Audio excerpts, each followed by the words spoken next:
Buenas tardes, profesor y alumnos en general. En este caso, mis compañeros y yo les hablaremos sobre la Basílica Paleocristiana de San Pedro, en el cual este fue una de las obras más representativas e importantes del arte paleocristiano. En este caso, yo les hablaré sobre la reseña histórica, en el cual les relataré algunos de los hechos más importantes que se dieron en esta época. Como primer punto, tenemos el incendio en Roma, que se dio en la noche del 18 de julio del año 64 en el área mercantil de la ciudad. Esto duró 6 días y 7 noches. Como segundo punto tenemos la muerte de San Pedro. San Pedro, un apóstol de Jesucristo, fue el primer jefe de la iglesia.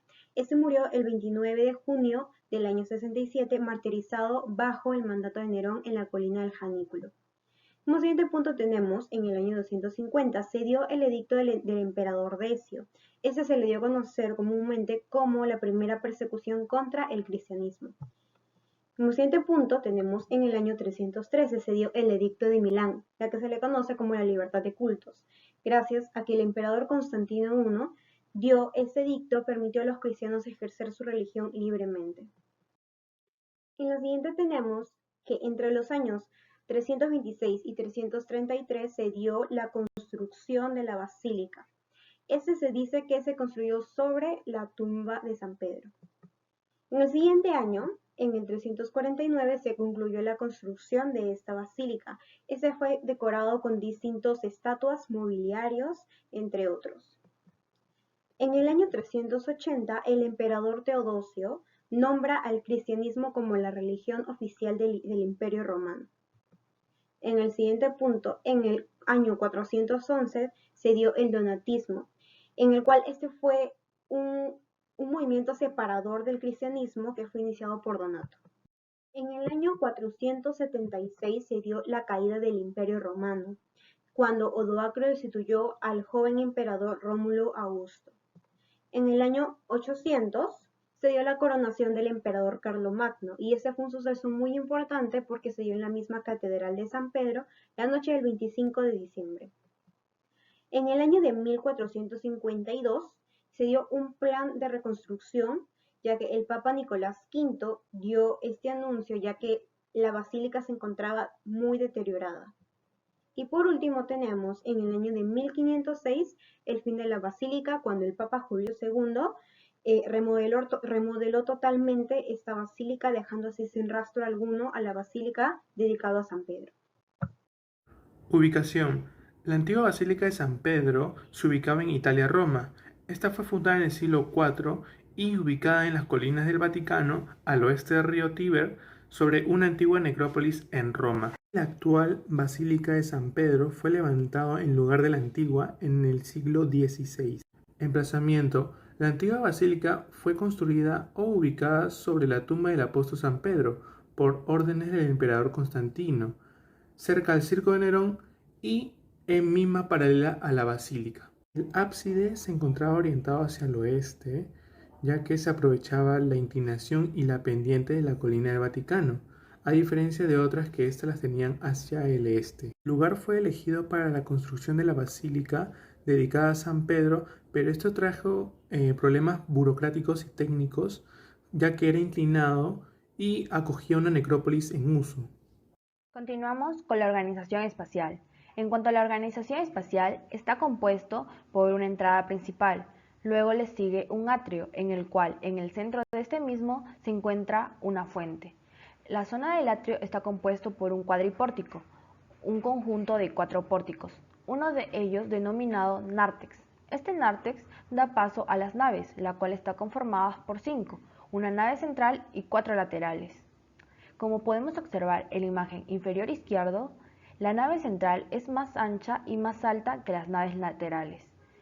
Esto permite una hilera de ventanales que dan acceso a la luz, también llamado clerestorio. Luego le sigue la bema y finalmente el ábside con el altar.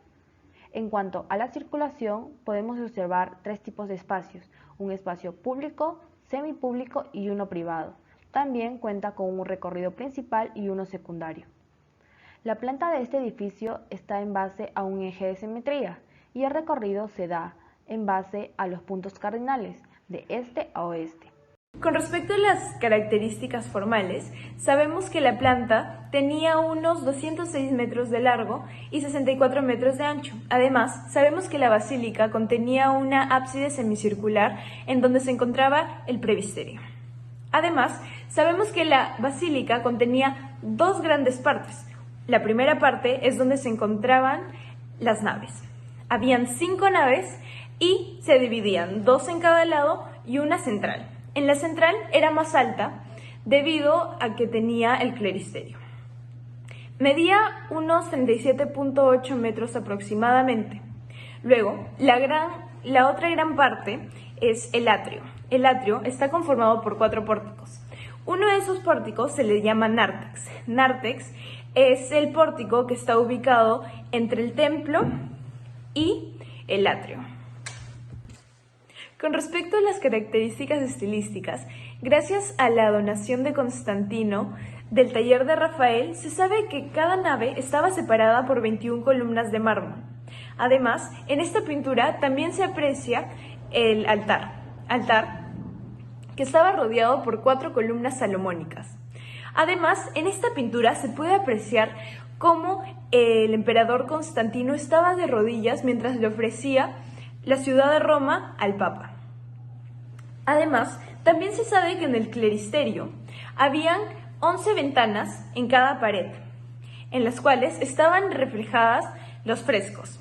Frescos que contenían a patriarcas, apóstoles y citaciones del Antiguo y Nuevo Testamento.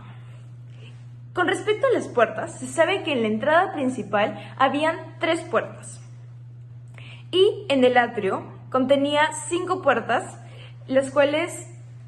Técnicas constructivas. Clerestorio.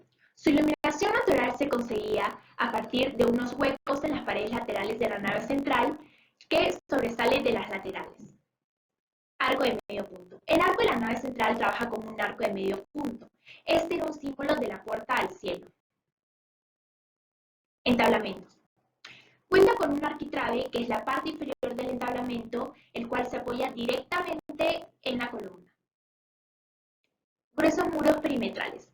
Estos gruesos muros acrecentaban una magnífica esbeltez y determinan como soporte de seguridad de la basílica. Sistema constructivo.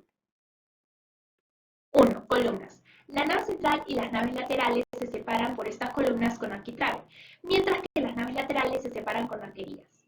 2. Semicúpula. El ábside estaba cubierto por una semicúpula. 3. Las losas de piedra. Los suelos estaban hechos de losa de piedra que cubrían los enterramientos. 4. La nave central tenía la cubierta de tejado a doble vertiente. Materiales. En la imagen de la izquierda, en la parte superior, vemos el tejado de madera a 2 aguas. Luego, más abajo, el tejado de madera a 1 agua. En la parte central, los altares de materiales preciosos. En la imagen de la derecha, en la parte superior, las vigas del techo de madera. Los mosaicos que cubrían gran parte de los muros. Y por último, las columnas de mármol. La basílica, tanto en el interior como en el exterior, era muy sencilla, ya que estaba basada en un fundamentalismo sobrio. Conclusiones. La Basílica de San Pedro tenía una gran complejidad en acabados y sistemas constructivos, como podemos apreciar, y se convirtió en una tipología arquitectónica, ya que fue modelo para otras basílicas que se levantaron posteriormente a ella. Los espacios se relacionan muy bien, pues son alargados y altos. Posee un juego de luz muy bien distribuido en espacios relevantes y necesarios gracias al sistema bien empleado. Podemos concluir que la basílica está muy bien distribuida y ubicada tanto en el interior como en el exterior. Una planta centralizada donde aparecen espacios secundarios dentro de estos. Esto genera una gran complejidad en la edificación. Y por último, la basílica tiene una influencia egipcia, sobre todo en los templos, ya que ambos tienen una planta cuadrangular. Y respecto a la jerarquía, van de lo general a lo particular. Gracias.